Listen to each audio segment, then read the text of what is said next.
Today on College Football Under Review, we have less than a week until the 2026 college football season kicks off. So we have some trends that I think could make an impact this season and beyond this season in college football.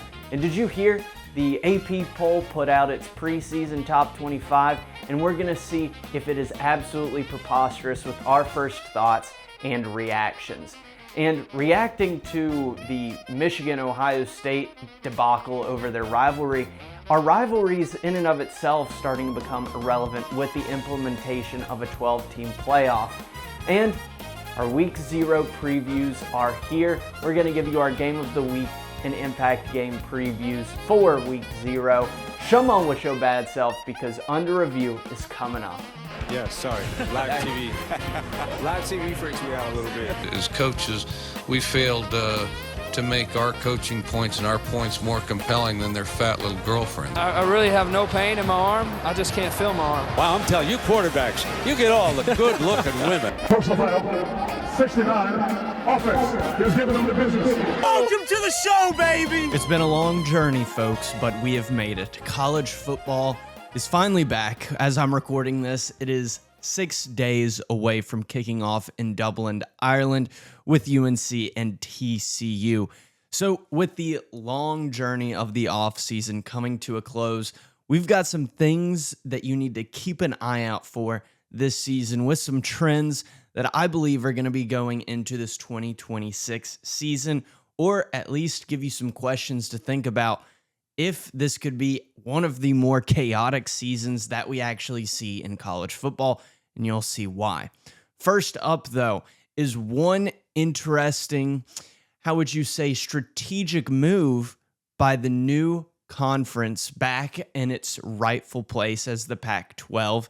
Even though they don't have the full 12 and it's not fully West Coast, you still have the Pac-12 back. The Pac is back. And what's something very interesting that the Pac-12 has done is that in Week 13, this conference will have a flex week built into all of their conference schedules. Now, you may be saying, what is this flex week? So, what the Pac-12 has seen was, hey, resumes for these smaller schools for the group of 6, you have to have a good resume to give you a better chance of getting into the playoffs. So their thought process was, okay, if we've got teams that have a chance to make the playoffs, we're going to strategically schedule those higher ranked matches within our conference for that game. So it can set up a lot of possibilities. Right now, it is used to make sure that they get the best resume for bowl games, for the college football playoff. It'll be interesting to see if this gets abused in the future or if other conferences see that it works and starts implementing this. You know, we saw the SEC move from 8 conference games to 9 conference games. There's a whole kerfuffle about that. And so I wonder in the future if we could see a change up with that.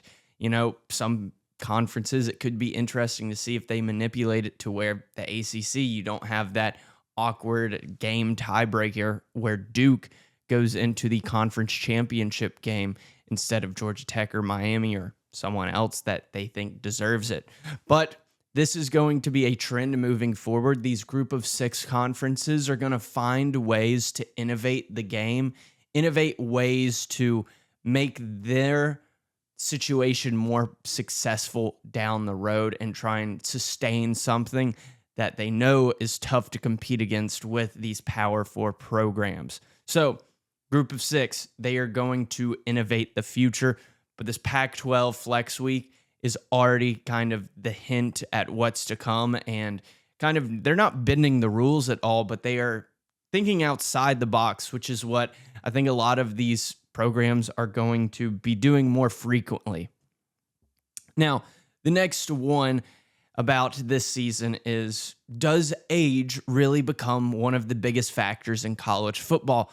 Now, you may be saying, oh, well, of course, when you have a veteran team, it's going to mean that they are going to be older and better. But that's not what I'm talking about. Right now, the average age for college football is 20.3 team averages.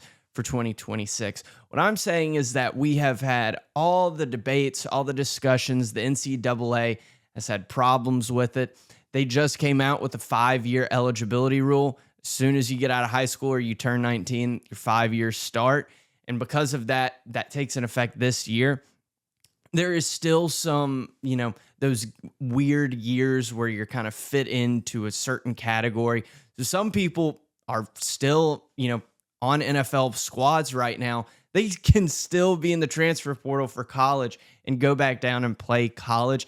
I think age and where you're born, especially in the calendar year, can really mess up a lot of stuff for these teams, as well as bring an advantage. There's going to be NFL talent, which is insane. NFL talent, there's a lawsuit going on that can possibly just go back to college football. It is insane. And I think the age will become one of the biggest factors in college football, at least for this season and next season. Once this 5-year eligibility kind of rule starts to kick in, that's when I really think we're going to see what happens next down the road for these athletes. But I think just this year and next year, age is going to be one thing that just keeps being brought up the entire season. And now, this is a much more interesting topic in the sense that I am very excited to see how this plays out this season, because multiple group of 5 head coaches last season are taking over Power 4 jobs. You've got 3 in the SEC, 1 in the Big 12, and 1 in the Big 10. All of these are very fun hires. I mean, you've got Kenny Chesney, UCLA. He was Bob Chesney. Sorry about that. Bob Chesney, not Kenny Chesney, but Bob Chesney went from JMU to UCLA. The Big 12 implements Eric Morris from North Texas to Oklahoma State. And then obviously you got John Summerall with Florida in the SEC. You've got Alex Golish in the SEC. And then you also have Ryan Silverfield taking over Arkansas in the SEC. So as you can tell, lots of change within at least the SEC. Lots of change with Power 4 teams, group of 6. The coaches are starting to become a feeding pool for these Power 4 head coaching jobs. But with these 5, it feels like, outside of the exception of Ryan Silverfield, it seems like all 4 of those coaches have the ability to actually change the outcome of their program's future almost immediately. Eric Morris has the ability to really just set ablaze to Boone Pickens Stadium with his offensive style, and Drew Mestemaker, the quarterback, and the other players that followed him from North Texas. You got to look at Alex Golish. He's going to be giving that Auburn program a whole new mentality. John Summerall, he's a winner everywhere he goes. These coaches are going to make the year so much fun because I think they all bring something new to the table, and they all have the fight to win. It feels, outside of Ryan Silverfield, I think that all of these other 4 head coaching hires are one of the smartest ones. Out of those 4, I would personally like to take any of them. But I think in the future, we're going to start seeing more chaotic jumps from group of 6 to Power 4 in the future if these coaches continue to find success. It seems like they are kind of on the rise, and the group of 6 seems to create a breeding ground for success. And if you doubt it, well, Kurt Cignetti came from JMU and won a national championship in 2 years at Indiana. So I definitely believe that the group of 6 is about to explode with head coaching talent. Now, Notre Dame, we got to talk about the big boys. Will Notre Dame's schedule become a problem again for their college football playoff resume? We all knew what happened last season. They lost 2 games. Everyone had the assumption, even if they lose 2 games, they still have a great chance to get in. Well, they did have a great chance to get in, but they lost to Miami, who had the same amount of wins and losses as them, which kicked them out of the playoffs. They got their feelings hurt, and now they have a new rule in the playoffs that if they are in the top 12, they are in the college football playoff. Right now, they have the 56th strength of schedule right now. Yes, they are 56th in strength of schedule, and that is because they are able to choose the majority of their games. And because of this, they do not schedule the toughest opponents that they could or can. The Notre Dame season is, in my opinion, easier than last season just because I don't think that they're going to lose to Texas A&M or a Miami. Maybe they do again this season. But Notre Dame is going to be a team that as soon as they lose one game, the question about their resume is going to show up. It's a constant problem with Notre Dame. We saw it last season and how much it really hurt them. But I think this year is going to be more or less the same. If they lose to one of these or possibly two, the resume and their strength of schedule really comes into question. And it's going to show us this season if they're able to keep it, or they're going to have to start scheduling stronger opponents. Because right now, they're just easily getting by. The 12-team playoff was made for a program like Notre Dame, and they are taking advantage of it to its fullest. Now, the last trend, which really has been a trend this entire offseason when you think about it, and it's this simple question. Will lawsuits interfere with the ongoing season? We all know that this has been one of the craziest off seasons, but just so far in 2026, 35 lawsuits have hit the NCAA this year, which is insane. Now, the scariest part for me is this. Let's say there is a very big precedent set, or there is a very big court case that comes up, lawsuit with the NCAA in the middle of the season. The court rules on it, gets an injunction, does whatever. Imagine if the Brendan Sorsby stuff happened during the regular season. This is the kind of stuff I am talking about. This is the kind of situations where I'm saying, well, if we're seeing it in the offseason, why can we not see it during the season? And so it's going to be very crucial to see how lawsuits stack up during the season, how they're treated, how the NCAA treats the situation, how teams and conferences fix the situation. Because like I said, if that Brendan Sorsby situation happened in the middle of the season, everything would go awry. Everything would be insane. And because of that, it really brings up the question of, can or will a lawsuit interfere with the 2026 season in a big way?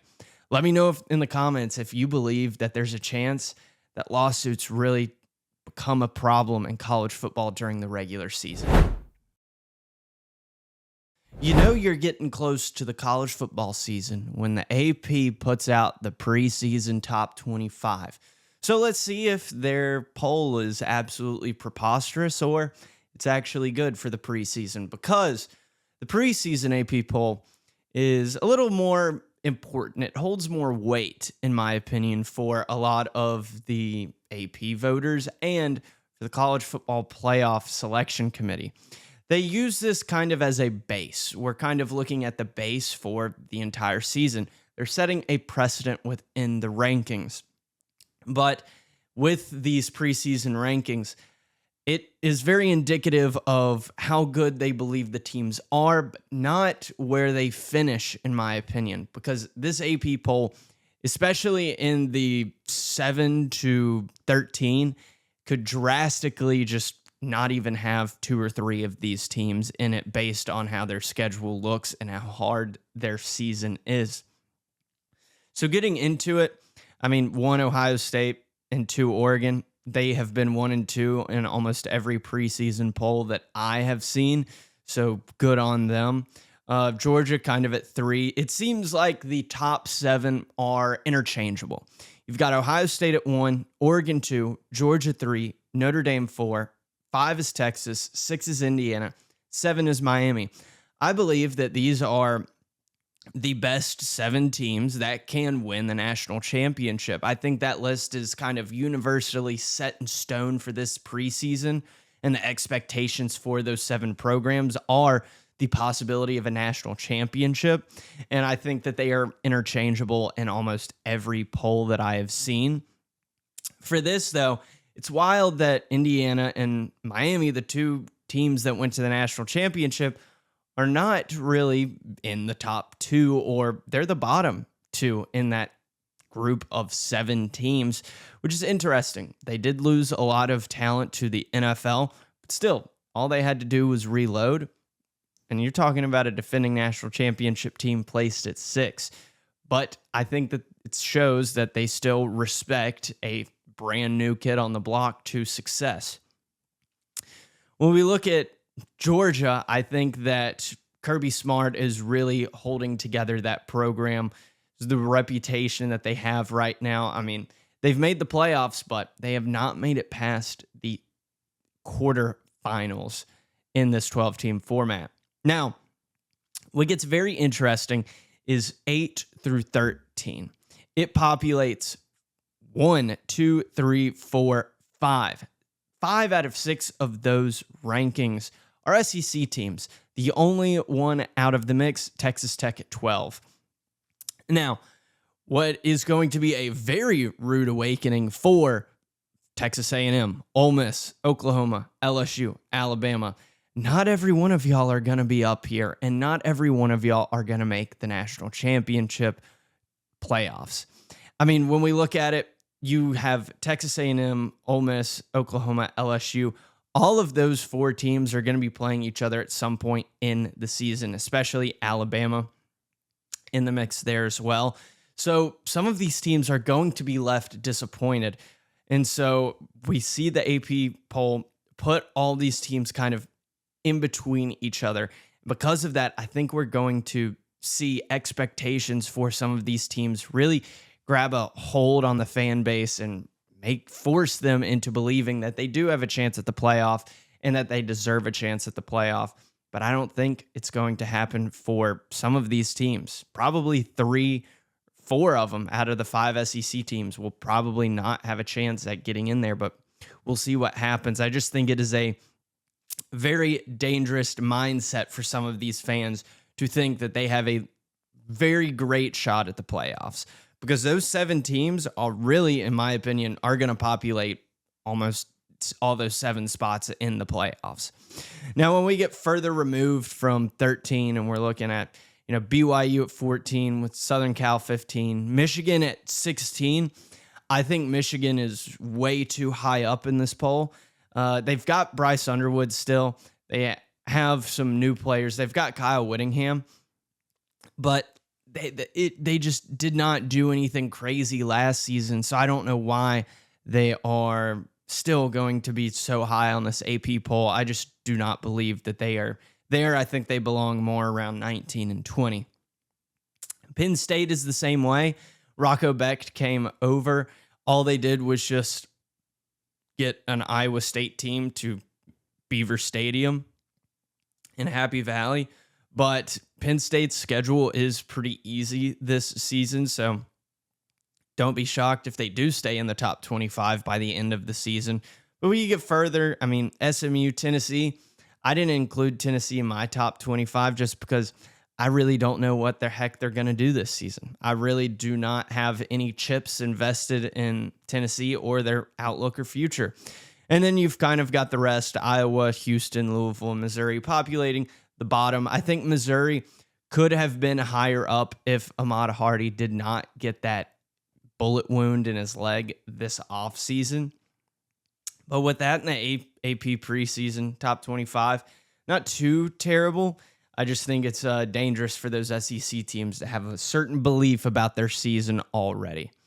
Now, getting into the college football season, I think there's a threat that the 12-team playoff has against a certain aspect of regular seasons, not just the regular season itself and how important games are, quote unquote, but about rivalry games. Are rivalries becoming irrelevant or kind of placed on the back burner when it comes to success? because we're starting to see some trends happen, especially with what a lot of people claim to be the best rivalry in college football, not the Iron Bowl. No, the game for Michigan and Ohio State. But Michigan and Kyle Whittingham, as well as Bryce Underwood, have kind of given out the statement that, it's just another game against Ohio State. It's just another game. We're just going to go there to try and win. While Ohio State has moved their senior day to week 1 instead of the Michigan rivalry game as it would be at home. Ohio State has moved it to their very great opponent, Ball State, in week 1. So this shows us that teams are willing to change their season schedule, or at least their season senior day, based on who they're playing and why they're playing them. Now, when we are looking at rivalries as a whole, we have to look at realignment. Now, this wave of recent realignment did not destroy all of them. They did not become the catalyst for this argument. They have done it before, further back in 2012, I believe, 2011, when, Missouri, Texas A&M came over to the SEC and some other conference realignment happened. But one of the bigger ones was the Pac-12 realignment ended a lot of long traditional rivalries that already add to a list of 10 plus games in recent years that have been just forgotten or that have been put on hold because of this realignment situation and programs' priorities over rivalry games with some opponents. And if you think I'm crazy, USC and Notre Dame, one of the most historic rivalries in college football, just had to renew their rivalry for 4 years in 2023. That means there are going to be no games in this rivalry from the 2026 season to the 2029 season. That is just one of the big reasons why it seems like these teams are picking difficulty over a traditional rival. USC and Notre Dame, a lot of times that game did determine a national championship or determine one of the teams in the national championship game. And I wouldn't be shocked if Notre Dame was the proponent and said, no, we want an easier schedule to make it to the playoffs. But I just feel like rivalries are kind of becoming irrelevant in this 12-team playoff. And here's one of the biggest examples I really can think of. The 2013 Iron Bowl, the Kick Six, goes down as one of the most iconic college football moments. But guess what? It really wouldn't have mattered, and the ending wouldn't have mattered that much with a 12-team playoff. It was number 1 Alabama against number 4 Auburn. Auburn needed to win this game to get to the national championship game. So did Alabama. That's why this game was so crucial, because both of them had a chance to make the national championship.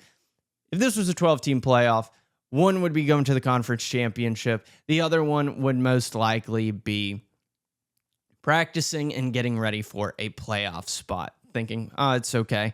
You used to have to go through your rival to win college football, or to win a spot and gain a spot possibly for the national playoffs. Now it is kind of just a game that doesn't really need to be a clear win for the national championship or to make the playoffs, but just a commodity win. Now, will fan bases still be very upset? Yes, I believe so. But rivalry games are not as crucial as they used to be. People may say, well, that's just not true. Well, I think it's a fact that you're going to have to start to come to terms with.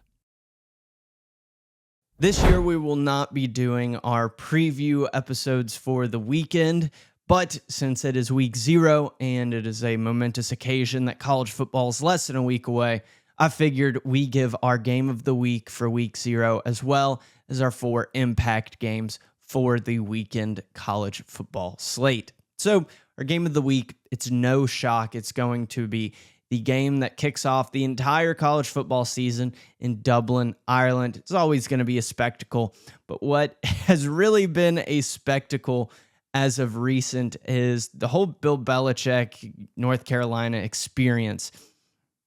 It seems like Jordan fever really has taken an all-time high, and it is reaching a fever pitch. Now, the fans last season were expecting a come-to-Jesus moment as a return to glory for the Tar Heels, but that was the exact opposite. Now, Bill Belichick is back as a year 2 head coach in college football, and he's going to need to have a turnaround season before the fans turn on him even more. Last year in this game, TCU dominated North Carolina outside of North Carolina's first drive down the field where everyone said, oh my gosh, they're back, but they never were. Over the offseason, North Carolina hired Bobby Pertino as their offensive coordinator to help with the offense that was very inconsistent last season. TCU, on the other hand, is coming off of a pretty strong season, going 9-4, not only last season, but the year before. And they have a new offensive coordinator within their own staff. So this is really going to be a fun game in the sense of you're going to see 2 new offensive styles that these teams are putting out onto the field. Last season, TCU with Josh Hoover was electric, so I think that obviously after losing someone as strong as that, they definitely will need to have a shift on their offensive play style. And with that, I think this game will be so much fun, so electric, as they typically always are in Dublin. But I think that this is undoubtedly a game of the week just because of Sonny Dykes and the way that he can build this TCU program back to a national championship berth. And North Carolina with Bill Belichick, he's obviously going to be fighting for a lot, trying to get his season started off right, or at least show some positive, movement forward going down the line this season. If you look at our graphics on YouTube or Spotify video, you can see our under review key stats at the bottom. On our previews, we will be having those statistics shown, but since it's week 0, we do not know what their third down percentage, turnover margin, red zone efficiency, team sacks, and rush yards currently are this season. So we cannot see who has the advantage in that category. But next, we have our impact games.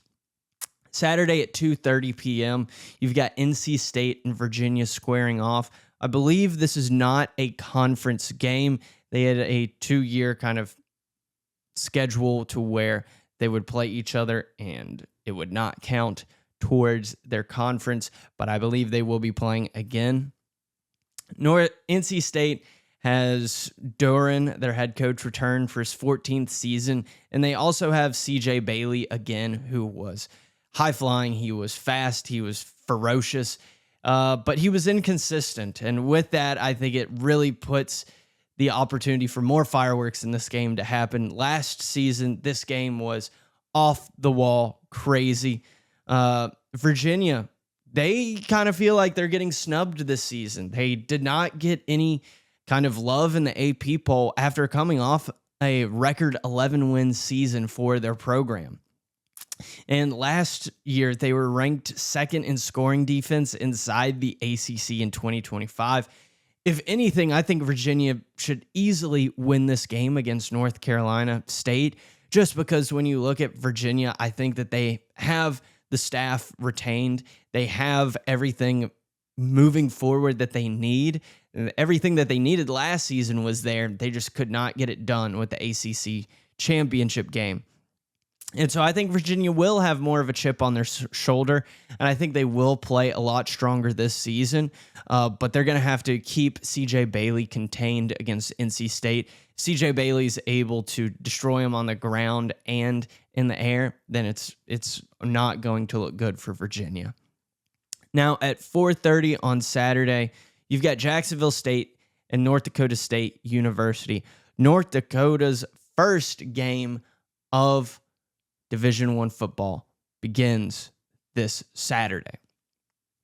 Now, this NDSU team has won 10 national championships in 15 years when they were in the FCS. It's insane.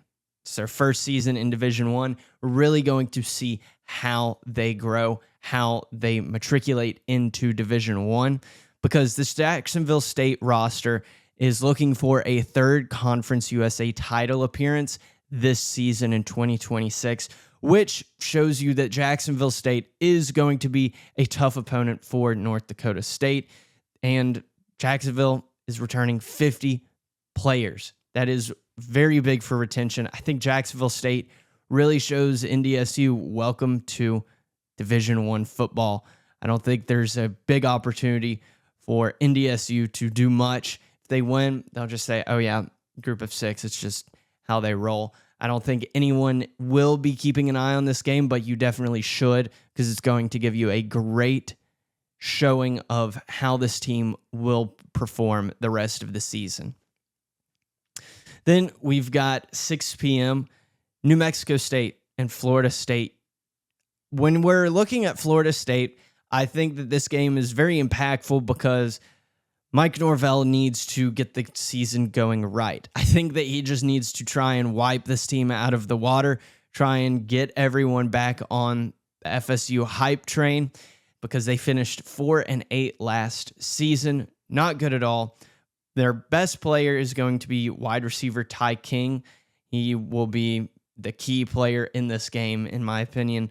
But, oh, well, that's for New Mexico State. They finished 4-8 last season. But FSU is introducing 63 new players this offseason, and 63.6% of the players on their roster are underclassmen, which is going to show up a lot, I think, this season. It's going to show if they are able to stay disciplined or not. This seems like a team where fouls or flags could really start coming into play, and penalty yards really become a stat that you need to look at with FSU this season. New Mexico State, I think they're just going to be trying to survive against Florida State, but Florida State does not need to take them lightly, because they never know if they're going to have another mishap happen. And then that takes us to Saturday at 9 p.m., Memphis and UNLV. Memphis got a new coach, 22 new starters from the transfer portal. UNLV, they've got Dan Mullen. They went 10-4 last season, his first year, and their running back that they got, Jaden Thomas, was the preseason All-Mountain West selection. I think UNLV has a great chance to send a message really to the group of 6 in the Mountain West that they are now the top dog now that Boise State is out. Boise State was their kryptonite. I think UNLV gets this big win against Memphis and has the ability to set the playoffs in their sight, or at least in the first couple of weeks, give them that hope. But those are the Impact Games and Game of the Week previews. We've got college football back, and we will hit you next episode with our recap of Week 0. Have a great week. We'll see you next time when we take more college football under review.